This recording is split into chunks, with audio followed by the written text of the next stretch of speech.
the terrifying nightmare. It was dark. To be fair, I was supposed to be sleeping. I would have to guess at that point it was 10 o'clock. I was sweating from every orifice of my body, and it was completely dark. As I half scrambled, half crawled around my queen-size bed I had previously told my parents I was too big for, it suddenly became a mountain. I was engrossed by an even bigger sense of fear than before, as at any moment I could see myself falling off the edge of what was now a huge cliff. My hands pulled and searched for an edge as I desperately tried to find a way off the bed. My heartbeat growing louder, a fleeting anxiety rising through my lungs, then my chest, making its way out of my mouth as I sighed heavily.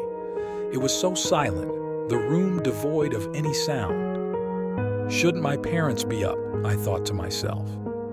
My mind started running, horrible thoughts trailing through it as I tried to continue my terribly facilitated plan.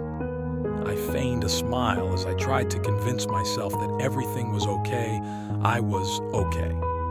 Then I heard it, scratching, right outside the window just parallel to my dresser, just behind me.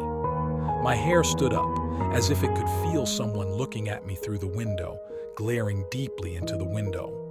I didn't move, couldn't.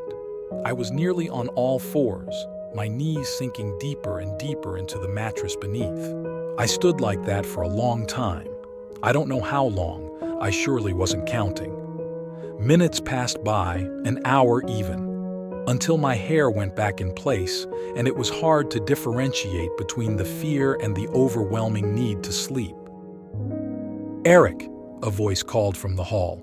"Eric, are you asleep?" It was my mom, but I still did not move from my place in the mattress, too scared or just tired to even lift a finger. "Eric, honey," the voice called again, but louder, a harshness in its tone. Eric opened the door.